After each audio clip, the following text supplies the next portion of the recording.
నమస్తే, నేను Madhu. Liquor scam కేసులో మిథున్ రెడ్డి అడ్డంగా బుక్ అయ్యాడా, లేదు అంటే విజయసాయిరెడ్డి బుక్ చేశాడా, అసలు ఏం జరిగింది?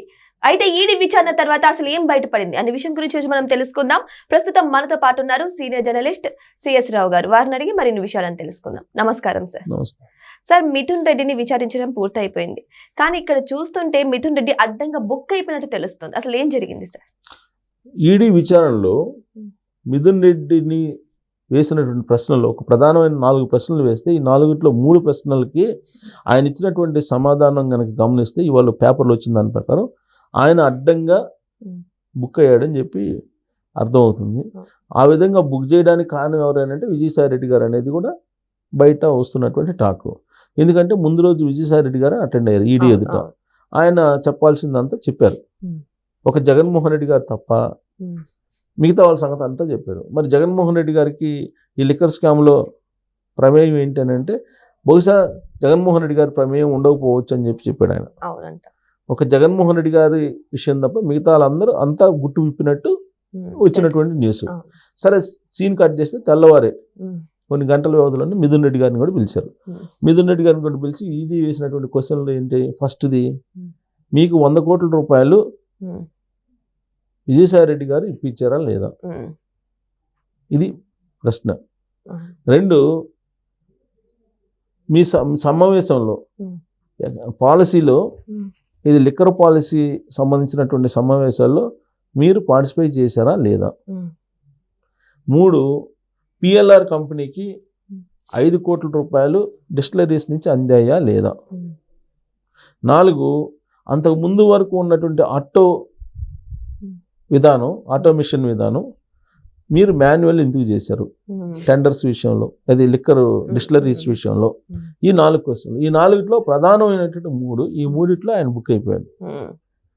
ఏంటంటే ఒక దాంట్లో మాత్రం కొంచెం స్కిప్ అయ్యేలాగా ప్రయత్నం చేశాడు. ఏంటో స్కిప్ అయింది ఎక్కడంటే, మీరు మీటింగ్లు ఇప్పుడు లిక్కర్ పాలసీకి సంబంధించి మీటింగ్స్ ఏర్పాటు చేశారు కదా, ఈ మీటింగ్లో మీరు ఎందుకు పార్టిసిపేట్ చేశారు అది మాత్రం స్కిప్ అయ్యాడు. ఏంటంటే, మేము వైఎస్ఆర్ కాంగ్రెస్ పార్టీకి సంబంధించిన లీడర్లమి జనరల్గా మేము కూర్చుంటాం, కూర్చున్నంత మాత్రాన లిక్కర్ పాలసీలో నేను ఆ మీటింగ్లో కూర్చున్నానని మీరు ఎట్లా చెప్తారు? ఆ రోజు విజయసాయిరెడ్డి గారిని కలవడానికి వెళ్ళి ఉండొచ్చు నేను. ఆయన మా పార్టీ వైఎస్ఆర్ కాంగ్రెస్ పార్టీ, నేను వైఎస్ఆర్ కాంగ్రెస్ పార్టీ. సో ఆయన కలవడానికి వెళ్ళాను. ఆ టైంలో మీటింగ్ జరుగుతుంది. ఆయనంత మాత్రాన నేను దాంట్లో పార్టిసిపేట్ చేశానండి ఏంటి? లిక్కర్ పాలసీ కోసం నేను వెళ్ళానని మీరు ఎలా అనుకుంటున్నారు అని చెప్పి ఒక లాజిక్ పాయింట్ తీశారని చెప్పి వచ్చినటువంటి న్యూస్.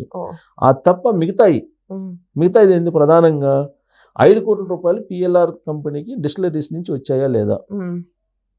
వచ్చాయి. ఎందుకంటే వీళ్ళ దగ్గర డేటా ఉంది. వాళ్ళు ఆల్రెడీ విచారణ చేశారు కదా, సాక్ష్యాలు పట్టుకొని వచ్చి. దాదాపు ఈ మొత్తం కూటమి ప్రభుత్వం ఏర్పాటైన తర్వాత కొన్ని 100 మందిని విచారించారు కదా. ఆ రోజు ఉన్నటువంటి ఎక్సైజ్ శాఖకు సంబంధించినటువంటి ఎండీని విచారించారు, వాసుదేవ్ రెడ్డిని. అక్కడి నుంచి మొత్తం A1 రాజకేశ్ రెడ్డిని కానీ, తర్వాత ధనంజయ రెడ్డిని, బాలాజీ గోవిందప్పని, కృష్ణమోహన్ రెడ్డిని, చెవిరెడ్డి భాస్కర్ రెడ్డిని, వీళ్ళందరినీ విచారించుకుంటూ వచ్చారు కదా. అనేక మందిని, దాదాపు కొన్ని 100 మందిని విచారించుకుంటూ వచ్చారు కదా. వాళ్ళ దగ్గర నుంచి సమాచారం అయితే రాబట్టారు. పిఎల్ఆర్ కంపెనీకి 5 కోట్లు అందినయా లేదా? అందలేదని చెప్పడం లేదు, ఎందుకంటే ఆ డాక్యుమెంట్ ఉంది. ఇది అందని కదా. కాబట్టి ఆయన ఏం చెప్పాడు, దానికి అందని మళ్ళీ తిరిగి మేము ఇచ్చేసాం ఆ డబ్బులు. ఎలా ఇచ్చారు? మళ్ళీ ఆ డ్రా చేసి మళ్ళీ ఇచ్చేసాం అంటారు. ఇప్పుడు మాకైతే అందని డిస్టిలరీస్ నుంచి ఆ డబ్బులు మళ్ళీ తిరిగి వాళ్ళకి ఇచ్చేసాం. అసలు డిస్టిలరీస్ నుంచి మీ అకౌంట్కి 5 కోట్ల రూపాయలు ఎందుకు వేయాలి? అసలు ఎందుకు వేయాలి? అది కదా పాయింట్. ఇప్పుడు దొంగతనం చేసేసి నేను మళ్ళీ తిరిగి ఇచ్చేసాను, నా మీద కేసు పెట్టద్దంటే అది చెల్లిద్దా చట్టం ప్రకారం? దొంగతనమే కదా.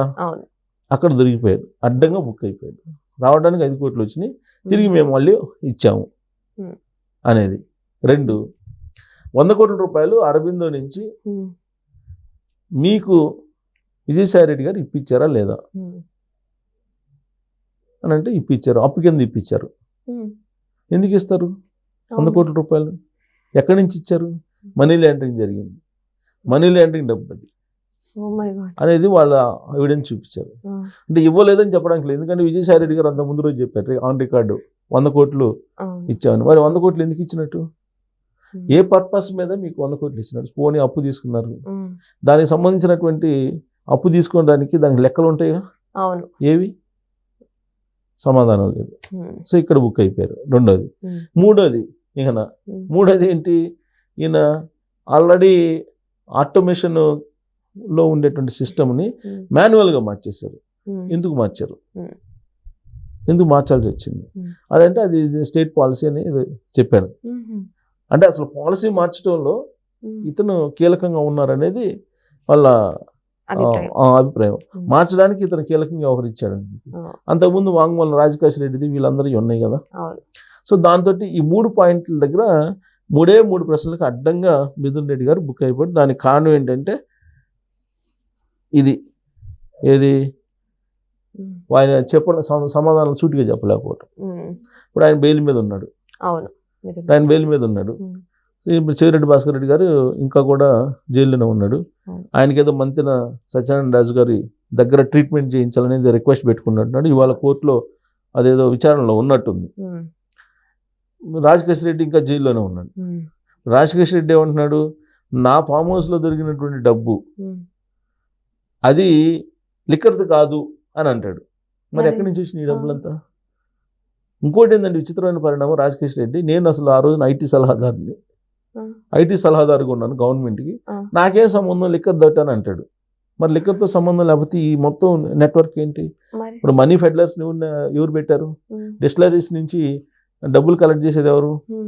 తర్వాత వైన్ షాప్స్ నుంచి ఎవరు కలెక్ట్ చేసుకొచ్చారు? ఆ రోజున వైన్ షాప్స్ పెట్టి ఈ వైన్ షాప్ అన్ని గవర్నమెంటే నడిపి మీరు ఆన్లైన్ పేమెంట్ కాకుండా మొత్తం క్యాష్ తీసుకున్నారు కదా.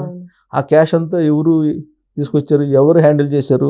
మనీ ఫెడ్లర్స్ని పెట్టాడు ఆయన, రాజకేష్ రెడ్డి పెట్టి ఆ క్యాష్ని అంతా నువ్వు కలెక్ట్ చేసుకొని మళ్ళీ ఆ కలెక్ట్ చేసినటువంటి క్యాష్ని రకరకాల మార్గాల్లో తరలించేసి లాస్ట్కి వీళ్ళు ఏం చేశారు, కరెన్సీ రూపంలో ఉండకుండా ఈ మొత్తం డబ్బుల్ని హవాలాకు పంపించేసి అక్కడి నుంచి బంగారపు బిస్కెట్లని బంగారపు కడ్డీల్ని దిగుమతి చేసుకున్నారు అనేది ఇప్పుడు సిట్ చెప్తుంది. పోలీసు విచారించినటువంటి సిట్ చెప్తుంది. ఈడీకి ఆ సమాచారాన్ని కూడా ఇచ్చారు.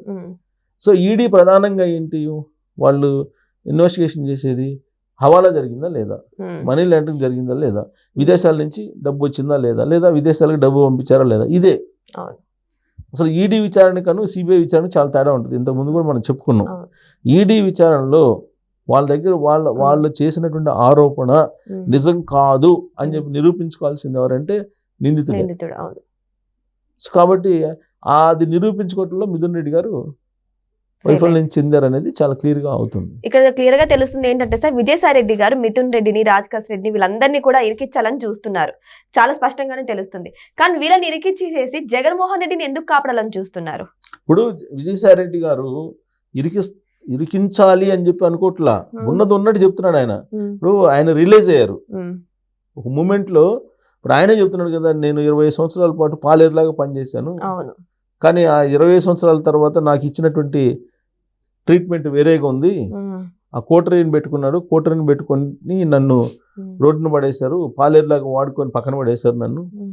ఇప్పటికైనా సరే ఆ కోటరీని కనుక పక్కన పెట్టకపోతే కనుక జగన్మోహన్ రెడ్డి పాదయాత్ర కాదు కదా, ఏ యాత్ర చేసినా గెలవలేడు, శవయాత్ర చేసినా గెలవలేడు అని ఏదో మాట్లాడాడు ఆయన. సరే రాజకీయంగా వాళ్ళిద్దరి మధ్య ఉండొచ్చు. కోటరీ ఇప్పుడు ఆయన చెప్పిన దాంట్లో స్థూలంగా మనకు అర్థమవుతుంది ఏంటంటే, జగన్మోహన్ రెడ్డి గారికి విజయసాయి రెడ్డి గారికి మధ్యలో ఎలాంటి గొడవలు లేవు. గొడవలు ఉన్నదల్లా ఎవరికి, కోటరీకను విజయసాయి రెడ్డి గారికి మధ్యలో గొడవలు ఉన్నాయి. జగన్మోహన్ రెడ్డి గారు మంచి వాళ్ళే.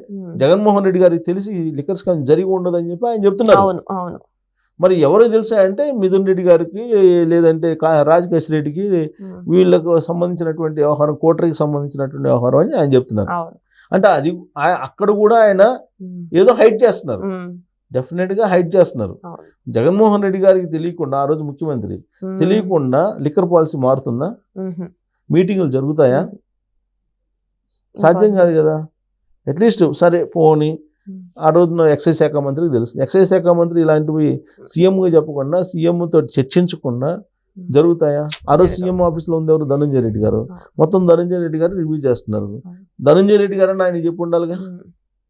సో కాబట్టి ఇక్కడ ఆయన కొంత దాచాడు అనేది అర్థమవుతుంది. సాయి రెడ్డి గారు దాచిపెట్టారు, జగన్మోహన్ రెడ్డి గారిని సేవ్ చేయడానికి ఆయన ప్రయత్నం చేస్తున్నాడు అనేది క్లియర్గా అర్థమవుతుంది.